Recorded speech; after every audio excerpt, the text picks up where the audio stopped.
বিসমিল্লাহির রহমানির রহিম। Unique model স্কুলের পক্ষ থেকে আমি মোহাম্মদ আমিনুল ইসলাম তোমাদেরকে জানাই শুভেচ্ছা অভিনন্দন।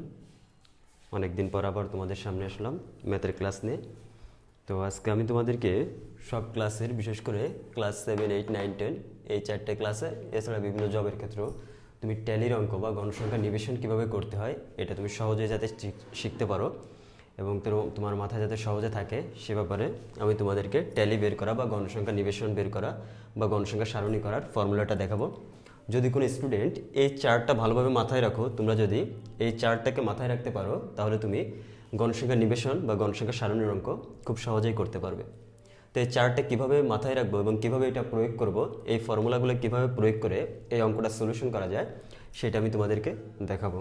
তো খেয়াল করো, মনে করো আমাদের কিছু ডেটা থাকলো, কিছু তথ্য দেওয়া আছে এইখানে যে 10, 11, 20, 9,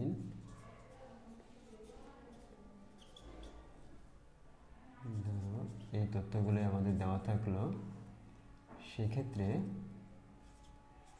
আমরা যেভাবে সমাধান করব সেটি হলো, ধরো এই কিছু তথ্য দেওয়া থাকলো, এখন এইটা থেকে তোমাকে গণসংখ্যা নিবেশন অথবা গণসংখ্যা সারণী তৈরি করতে বললো। এখন ট্যালি বের করা বা ট্যালি করা মানে তোমাকে প্রশ্নে কি কি ল্যাঙ্গুয়েজ থাকতে পারে। তোমাকে প্রশ্নে ট্যালি করো এই কথাটা খুব কমই বলে বা এই কথাটা বলে না বললেই চলে। তোমাকে প্রশ্নে বলে কি গণসংখ্যা নিবেশন তৈরি করো অথবা বলে গণসংখ্যা সারণী তৈরি করো। তো যখনই তোমাকে প্রশ্নে বলবে যে গণসংখ্যা নিবেশন অথবা গণসংখ্যা সারণী, তখন আমাকে কি করতে হবে? ট্যালি করতে হবে। তো আমি যদি ট্যালি করি সেক্ষেত্রে আমাকে কি কি কাজ করতে হবে? ট্যালি করতে গেলে আমাকে সর্বোচ্চ মানটা বের করতে হবে, যে তথ্য থাকবে তার থেকে সর্বনিম্ন মানটা বের করতে হবে এবং সেইখান থেকে আমাকে পরিসর বের করতে হবে। তারপর শ্রেণী ব্যবধান আমি দুইবার লিখছি কেন তার ব্যাখ্যা আমি দিব। শ্রেণী ব্যবধানটা আমি বের করব, এরপরে শ্রেণী সংখ্যাটা, তারপরে নিম্নে গণসংখ্যা নিবেশন তৈরি করি। যদি আমাকে বলে গণসংখ্যা নিবেশন, আমি লিখব নিম্নে গণসংখ্যা নিবেশন তৈরি করি। যদি বলে গণসংখ্যা সারণী, তাহলে আমি এখানে নিবেশনের জায়গায় শুধু সারণী লিখব, যে নিম্নে গণসংখ্যা সারণী তৈরি করি। এরপরে আমি চার্ট করব। এই চার্টে এটাকে আমরা জানি এটাকে কি বলে? কলাম বলে, আর এটাকে সারি বলে বা রো বলে। যারা ম্যাট্রিক্সের অঙ্ক করে এরা খুব ভালো জানে এটাকে কলাম বলে আর এটাকে রো বা সারি বলে। তো কলাম সর্বদা তোমার 3টাই হবে, বাট সারির সংখ্যাটা চেঞ্জ হবে। এটা কতগুলো হবে এটা নির্ভর করে অঙ্কের শ্রেণীর সংখ্যার উপরে। তো আমি এটার মধ্যে দেখাবো কিভাবে শ্রেণীর সংখ্যার উপরে এটা বের করতে হয়, যাতে করে তোমার চার্টে কাটাকাটি করা না লাগে, সেটাও আমরা দেখব। তো ফার্স্টে দেখো, আমাকে বললো কি প্রশ্নে কিছু তথ্য দিয়ে বললো কি গণসংখ্যা নিবেশন অথবা গণসংখ্যা সারণী তৈরি করো। এখন আমি কিভাবে এটা করব দেখো, যেহেতু বলছে কি গণসংখ্যা নিবেশন অথবা গণসংখ্যা সারণী তৈরি করতে বলছে, তো সেক্ষেত্রে আমি যে কাজটা করব, ফার্স্টে আমি কি করতে বলছি, যে তথ্য থাকবে তার সর্বোচ্চ মানটা বের করতে বলছি। তাহলে যে তথ্য আছে তার সর্বোচ্চ মান কত আছে? 30। সর্বোচ্চ মানটা আমি লিখি, এরপরে যে তথ্য আছে তার সর্বনিম্ন মানটা আমি লিখব। সর্বনিম্ন মান আছে কত? 9। তো আমি লিখলাম 9। এরপরে কি বের করতে বলছে? পরিসরের কাজ কি? সর্বোচ্চ মান, তার থেকে আমি বিয়োগ দিব সর্বনিম্ন মানটাকে, তার সাথে আমি যোগ করব কত? 1। এখানে যদি সব বীজগণিত, এখানে আমরা 1 লিখলাম, 1 যোগ করবো। ওকে, এখন এইটা যদি আমি বিয়োগ করি তাহলে কত হয়? 21। তার সাথে যদি আমি 1 যোগ করি 22। পরিসর পেয়ে গেলাম। তাহলে পরিসরের কাজ কি? সর্বোচ্চ যে মানটা আছে সর্বোচ্চ মান থেকে আমি সর্বনিম্ন মানটাকে বিয়োগ দিব এবং এদের বিয়োগফলের সাথে আমি 1 যোগ করলে আমি কি পেয়ে যাব? পরিসর পেয়ে যাব। তো আমি পরিসর পেয়ে গেলাম। এখন পরিসর পাওয়ার পর তোমাকে শ্রেণী ব্যবধান আমি দুইবার লিখছি। একবার লিখছি শ্রেণী ব্যবধান ইকল, আর একবার লিখছি কি যে ধনী শ্রেণী ব্যবধান। তো দেখো, কখন শ্রেণী ব্যবধান ইকল হবে, অর্থাৎ কখন তুমি শুধু শ্রেণী ব্যবধান লিখবে এবং কখন ধরিটা লিখবে, এইটা নির্ভর করে অঙ্কের উপরে। তোমাকে যে প্রশ্নটা দিবে, এই প্রশ্ন যদি তোমাকে বলে দেয় যে 5 শ্রেণী ব্যবধান নিয়ে গণসংখ্যা নিবেশন তৈরি করো অথবা 10 শ্রেণী ব্যবধান নিয়ে গণসংখ্যা সারণী তৈরি করো, যদি তোমাকে শ্রেণী ব্যবধান প্রশ্নে উল্লেখ করে দেয়, সেক্ষেত্রে তুমি শ্রেণী ব্যবধান ইকল দিয়ে প্রশ্নে যেটা উল্লেখ করবে 5 অথবা 10 অথবা 15 বা 8, অর্থাৎ প্রশ্নে যা উল্লেখ করবে তুমি এখানে তাই লিখবা। আর যদি প্রশ্নে উল্লেখ না করে শ্রেণী ব্যবধান, সেক্ষেত্রে তোমাকে ধরে লিখে শ্রেণী ব্যবধান লিখতে হবে। ওকে, তাহলে শ্রেণী ব্যবধান দুইবার লেখার ব্যাখ্যা কি? যখন তোমাকে প্রশ্নে দেওয়া থাকবে তখন তুমি শ্রেণী ব্যবধান ইকল লিখবা, ইকুয়াল লিখে যেটা প্রশ্নে দেওয়া থাকবে ওইটা লিখবা, তখন তুমি এইটা লিখবা না কিন্তু। আর যখন প্রশ্নে দেওয়া থাকবে না তখন তোমাকে ধরে লিখে শ্রেণী ব্যবধান লিখতে হবে, তখন এইটা আমি লিখবো না, তখন আমি ধরে লিখে শ্রেণী ব্যবধান লিখবো। এখন ধরে লিখে যে আমি শ্রেণী ব্যবধানটা লিখবো, এটা আমি কত লিখবো? এটাকে আমি 5 লিখবো নাকি 10 লিখবো নাকি আমি 20 লিখবো? কত লিখবো আমি? শ্রেণী ব্যবধানটা আমি কত লিখতে পারি এইটা নির্ভর করবে তোমার অঙ্কের ডেটার উপরে, অঙ্কের তথ্যের উপরে, যে অঙ্কের তথ্য কেমন পরিসরে দেওয়া আছে, সর্বোচ্চ মান, সর্বনিম্ন মান এবং এদের গ্যাপটা, পরিসরটা অঙ্কের তথ্যের উপরে নির্ভর করে তুমি শ্রেণী ব্যবধানটা লিখবে। তো দেখো, অঙ্কের তথ্যের উপরে নির্ভর করে লেখার ক্ষেত্রে আমি দেখব কি, আমরা যে জিনিসটা সবসময় মাথায় নিব সেটা হচ্ছে পরিসরটাকে মাথায় নিব। পরিসর আছে কত আমার? 22। যদি আমার পরিসর 30-এর খুব কাছাকাছি থাকে সেক্ষেত্রে আমি 5 ধরবো।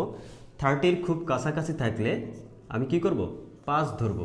আর যদি 30 থেকে অনেক বেশি দূরে চলে যায়, অনেক বড় সংখ্যা 40, 50, তাহলে আমি এটাকে 10 ধরবো। এতে করে কি হবে, আমি যদি এইখানে 10 ধরতাম তাহলেও আমার অঙ্কটা হতো, আর আমি যদি এইখানে 5 ধরতাম তাহলেও আমার অঙ্কটা হতো। তাহলে আমি 5 বা 10 ধরবো কিভাবে? এখানে 30-র কাছাকাছি থাকলে 5 ধরবো, যদি পরিসরটা আমার 30-র কাছাকাছি হয় তাহলে 5 ধরবো।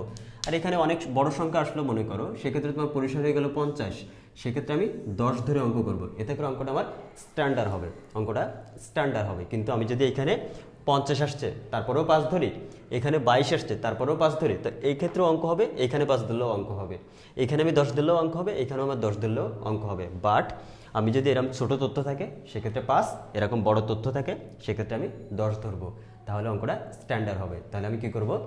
পরিসর যদি আমার 30-এর কাছাকাছি থাকে সেক্ষেত্রে আমি শ্রেণী ব্যবধান 5 ধরবো, এবং 30 থেকে অনেক বেশি হলে আমি 10 ধরবো। এতে করে আমার অঙ্কটা, চার্টটা, যে টেবিলটা আমি করব, টেবিলটা একটু স্ট্যান্ডার্ড লেভেলের হবে। ওকে, কিন্তু দুটো যে বাধ্য এমনটা না, ম্যান্ডেটরি না, কিন্তু আমি এভাবে করলে আমার অঙ্কটা স্ট্যান্ডার্ড লেভেলের হবে, তাই আমি এভাবে করব। তো শ্রেণী ব্যবধানের ব্যাখ্যা গেল। এরপর হচ্ছে শ্রেণী সংখ্যা। শ্রেণী সংখ্যা আমি বের করবো পরিসর ভাগ শ্রেণী ব্যবধান। পরিসর কোথায় পাবো আমি? তো এই অঙ্কটায় আমি শ্রেণী ব্যবধান উল্লেখ করি নাই, তবে এখানে ধরে নিলাম 5 শ্রেণী ব্যবধান। শ্রেণী ব্যবধানটাকে 5 ধরে নিলাম। তো শ্রেণী ব্যবধান 5 ধরার পর শ্রেণী সংখ্যা আমি লিখলাম। এখন শ্রেণী সংখ্যার কাজ কি? পরিসর ভাগ শ্রেণী ব্যবধান। আমার এই অঙ্কে পরিসর হচ্ছে কত? 22। তাহলে আমি যে কাজটা করব সেটি হলো পরিসর ভাগ শ্রেণী ব্যবধান। শ্রেণী ব্যবধানে আমি 5 ধরলাম, তাহলে 4 5 20, 4 × 4, তাই না? 4 5 20, 0, 4 × 4 আসে। এটাকে 4 × 4ও তুমি লিখতে পারো, অথবা 5 লিখে প্রায় লিখে দিতে পারো, যেটা 5-এর কাছাকাছি। ওকে, 4 × 4ও লিখতে পারো, অথবা এখানে দশমিকের আগে যে থাকবে তার পরবর্তী ডিজিটটাকে তুমি দিয়ে দিতে পারো। এরপরে নিম্নে গণসংখ্যা নিবেশন তৈরি করি নাকি সারণী তৈরি করি? এখানে আমি প্রশ্নের ল্যাঙ্গুয়েজ ইউজ করবো, নিবেশন বললে নিবেশন, সারণী বললে সারণী তৈরি করি। এরপরে শ্রেণী, ট্যালি, গণসংখ্যা। এখন কথা হচ্ছে, আমি এই যে চার্টটা করব, এই চার্টে বা এই টেবিলে কলাম আমার সর্বদা 3টাই হবে, কলাম আমার সর্বদা 3টাই হবে, বাট আমার সারি বা রো সংখ্যাটা চেঞ্জ হবে। রো সংখ্যাটা কখনো কখনো চেঞ্জ হবে, বা একক অঙ্কের রো এক এক রকম হতে পারে, কোথাও 5টা, কোথাও 4টা, কোথাও 3টা, কোথাও 8টা, কোথাও 9টা, কিন্তু আমার কলাম সবসময় সেম থাকবে, 3টা তো 3টাই থাকবে। তাহলে আবার রো কতগুলো হবে সেগুলো আমি বুঝবো কিভাবে? বা আমি টেবিল করে কি বারবার কাটাকাটি করব? না, আমার রো কতগুলো হবে সেটা নির্ভর করে আমার শ্রেণীর সংখ্যা কত আছে। শ্রেণীর সংখ্যা আমি পেলাম কত? 5। শ্রেণীর সংখ্যা যা পাবো তার সাথে 2 যোগ করব, তাহলে যা পাবো সেটাই হচ্ছে আমার রো বা সারির সংখ্যা। যেমন ধরো, আমার যদি শ্রেণী থাকে 2.2, তার মানে এর পরবর্তী সংখ্যা হচ্ছে 3, তার সাথে আমি যদি 2 যোগ করি তাহলে হয় 5। আমার যদি এখানে থাকে 3.7, তার মানে এর পরবর্তী সংখ্যা হচ্ছে 4, তাহলে এর সাথে আমি যদি 2 যোগ করি তাহলে হবে 6। তার মানে এই শ্রেণী সংখ্যার যে অঙ্কটা সেখানে আমার সারি হবে 5টা, এই শ্রেণী সংখ্যার যে অঙ্কটা সেখানে আমার সারি হবে 6টা। আমার যদি 5.6 হয়, তার মানে কি 5-এর বেশি, তার মানে এর পরবর্তী সংখ্যা হচ্ছে 6, এর সাথে 2 যোগ করলে হচ্ছে 8, তার মানে এই মানের অঙ্কটার ক্ষেত্রে আমার সারি হবে 8টা। যদি হতো 9.2, তার মানে এর পরবর্তী সংখ্যা হচ্ছে 10, তার সাথে 2 যোগ 12টা, তাহলে আমার সারি হতো কয়টা? 12টা। তো সেক্ষেত্রে আমি এখানে দেখলাম আমার শ্রেণী সংখ্যা আছে কত? 4.4। তো 4.4 থাকা মানে কত? 4-এর বেশি বা 5, এর পরবর্তী ডিজিট হচ্ছে 5 বা শ্রেণী সংখ্যা 5। তো 5-এর সাথে আমি যদি 2 যোগ করি তাহলে হয় 7, তার মানে আমার শ্রেণী সংখ্যা হবে কয়টা? 7টা। তাহলে আমি টেবিলটা এখানে করি, 7টা করে নিই। 1 2 একটা, দুইটা, তিনটা, চারটা, পাঁচটা, ছয়টা, সাতটা। সাতটা টেবিল আমি করে নিলাম। আর কলাম তো আমার সর্বদা তিনটাই থাকবে, আমরা জানি, তিনটাই লিখলাম। প্রথমে শ্রেণী, তারপরে ট্যালি, এরপরে কি গণসংখ্যা, তো লিখলাম আমি গণসংখ্যা। এখন শ্রেণী স্টার্ট করব কিভাবে? আমি শ্রেণী স্টার্ট করব সর্বনিম্ন মান থেকে, সব থেকে ছোট মান থেকে। সর্বনিম্ন মান হচ্ছে আমার 9। আমি শ্রেণী স্টার্ট করব 9 থেকে। শ্রেণী স্টার্ট করব আমরা সর্বনিম্ন মান থেকে। শ্রেণী স্টার্ট করব সর্বনিম্ন যে মান, সেই মান থেকে আমি শ্রেণীটাকে স্টার্ট করব। তো সর্বনিম্ন মান হচ্ছে আমার 9 থেকে আমি স্টার্ট করলাম। এবার কত পর্যন্ত আমি লিখব সেটা নির্ভর করে আমার শ্রেণী ব্যবধান কত, 5। তাহলে আমি 9 থেকে 5টা সংখ্যা কাউন্ট করবো। তাহলে 9, 10, 11, 12, 13। তাহলে আসে কত আমার 13 পর্যন্ত। এর পরবর্তী সংখ্যাটা আমি লিখবো। তাহলে 13-এর পরে কত আসে 14। তাহলে 14 সহ কাউন্ট করব। 14, 15, 16, 17, 18। 18 পরবর্তী সংখ্যা কাউন্ট করলাম 19 সহ। 19, 20, 21, 22, 23। 23-এর পরবর্তী সংখ্যা কাউন্ট করলে এখানে হবে আমার 28। এখানে 29 থেকে কাউন্ট করলে এখানে হবে আমার 33। এখন দেখো তোমাকে কতদূর পর্যন্ত শ্রেণী যাবে এইটা নির্ভর করে সর্বোচ্চ তথ্য কত বা সর্বোচ্চ মান কত। সর্বোচ্চ মান কত আছে তোমার 30। এখন দেখো এই 33-এর ভিতরে 30 চলে আসছে, তোমার 28-এর ভিতরে কিন্তু 30 আসে নাই, কারণ 30টা কি 28-এর থেকেও বড়। তাহলে 28-এর ভিতরে 30 নাই, তার মানে আমাকে আরেকটা শ্রেণী করতে হবে। তো আমি যখন এই শ্রেণীটা করলাম তখন 33-এর ভিতরে তো 30 আছে, কারণ 33 তো 30-এর থেকে বড়। তাহলে এর পরের সংখ্যায় তো আমার যাওয়ার দরকার নেই। এই একটা কনসেপ্ট। আর একটা কনসেপ্ট হচ্ছে আমার মূল অঙ্কের তথ্যের শ্রেণী থাকবে কয়টা, 5টা। এইখানে যে শ্রেণী সংখ্যা পাই এটা হচ্ছে মূল অঙ্কের যে শ্রেণী সেইটা, এখানে হচ্ছে 5। তার মানে আমার এখানে 1টা, 2টা, 3টা, 4টা, 5টা শ্রেণী হবে। তাহলে এই যে 2 যোগ করি, এই 2 যোগ হচ্ছে আমার এই প্রথমের জন্য, আর যে লাস্টে মোট তথ্য লিখতে হয় এইটার জন্য। তার মানে এইটা হচ্ছে আমার মূল অঙ্কের যে শ্রেণী সেটা বোঝায়, আর এই 2 হচ্ছে প্রথমে আমার শ্রেণী বা গণসংখ্যা লেখার জন্য যে সারিটা লাগে, আর লাস্টে আমার মোট লেখার জন্য যে সারিটা লাগে সেটা যোগ করা। তাহলে 2টা কনসেপ্ট দেখবো আমি, এইখানের সাথে এই সংখ্যাগুলো মিলে গেছে কিনা এবং লাস্ট শ্রেণীতে আমার সর্বোচ্চ তথ্যটা আসছে কি না সেটা আমি দেখব। এখন দেখো ট্যালি কিভাবে আমি লিখবো। 9 থেকে 13 প্রথম তথ্য কত আছে, 10। 10 আছে কার ভিতরে, এইটার ভিতরে। 9 থেকে 13-এর ভিতরে 10 আছে। 11। 11 কার ভিতরে, 9 থেকে 13-এর ভিতরেই তো 11 আছে। ট্যালি 2টা। 20। 20 আছে কার ভিতর, 19 থেকে 23-এর ভিতরে 20। এরপর আছে কত, 9। 9 আছে কার ভিতরে, এইটার ভিতরে। এরপর হচ্ছে 17। 17 আছে আমার এইটার ভিতরে। এরপর আছে কত, 15। 15 আছে কোথায়, এইখানে আছে 15। 22। 22 হচ্ছে আমার এই কলামের ভিতর 22 আছে।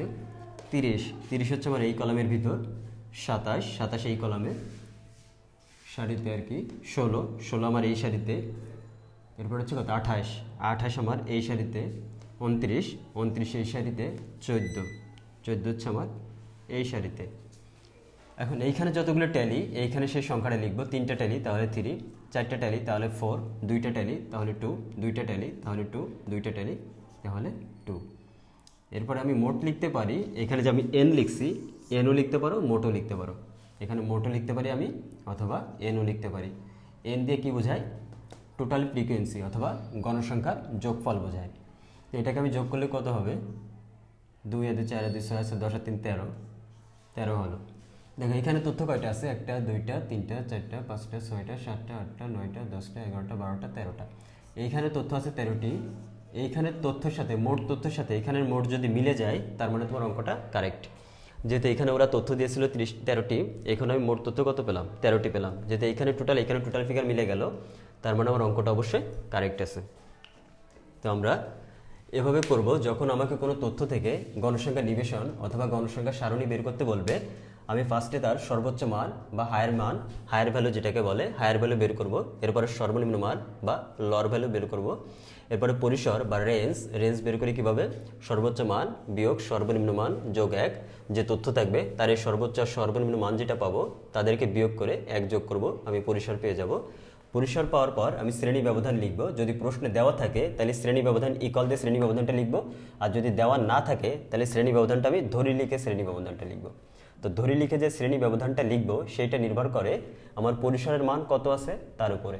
যদি এটা 30-র কাছাকাছি থাকে তাহলে তুমি 5 ধরবা। যদি 30-র থেকে অনেক বড় হয়ে যায়, মনে করো 50 অথবা 40, অনেক বড় হয় তাহলে তুমি 10 ধরবা, কিন্তু এখানে কি বললাম, এখানে 5 ধরলেও অঙ্ক হবে, 10 ধরলেও অঙ্ক হবে, এখানেও 10 ধরলেও হবে, 5 ধরলেও হবে।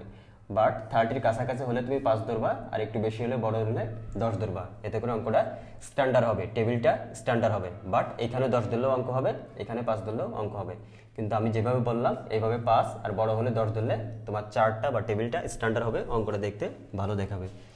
তো ধরে লিখে শ্রেণী ব্যবধানটা লিখবো কখন, যখন আমাকে প্রশ্নে উল্লেখ করবে না। এরপর আনে শ্রেণীর সংখ্যা লিখবো আমরা। তো শ্রেণীর সংখ্যা লেখার ক্ষেত্রে কি করব, পরিসর ভাগ শ্রেণী ব্যবধান। আমি এখান থেকে পরিসরের মান পেয়ে যাব, এই যে পরিসরের মানটা তাকে ভাগ দেবো কি এই শ্রেণী ব্যবধানের মান দিয়ে।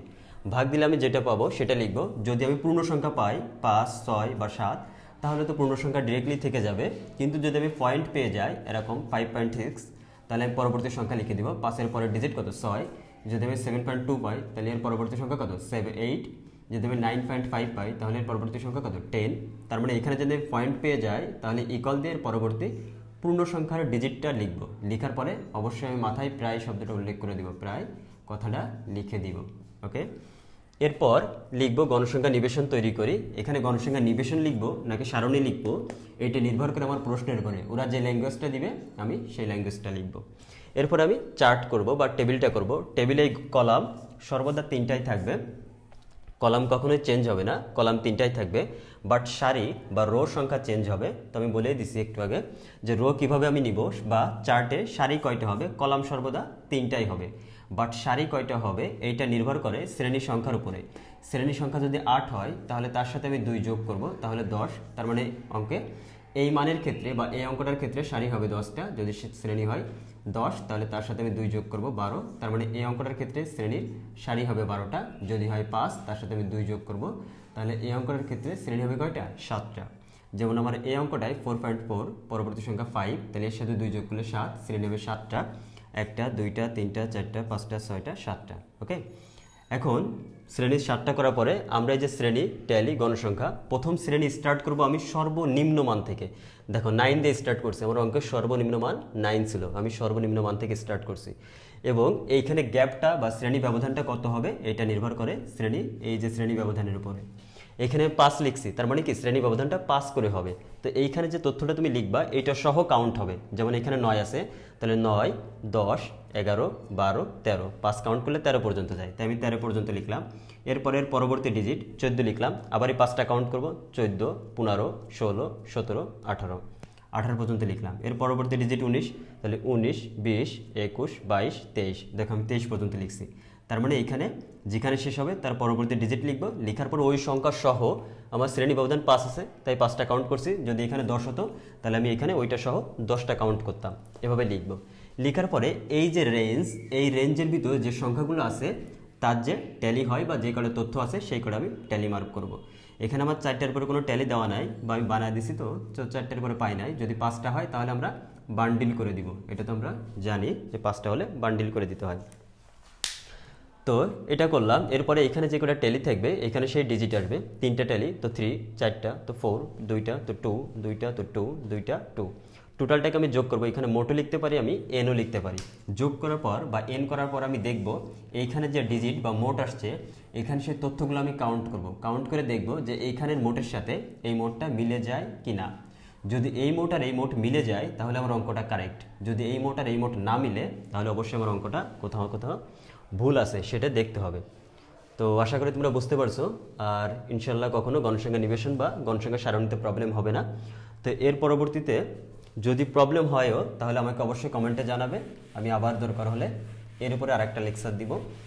আর তোমাদের পরবর্তী ক্লাসে আমি এই যে পরিসংখ্যানটা আসলে তোমাদের বড় পরিসংখ্যান যে বইটা ওইখান থেকে একটা চ্যাপ্টারই মাত্র দেওয়া, সেটা হচ্ছে কি সেন্ট্রাল টেন্ডেন্সি বা কেন্দ্রীয় প্রবণতা, যেটাকে বলে সেন্ট্রাল টেন্ডেন্সি।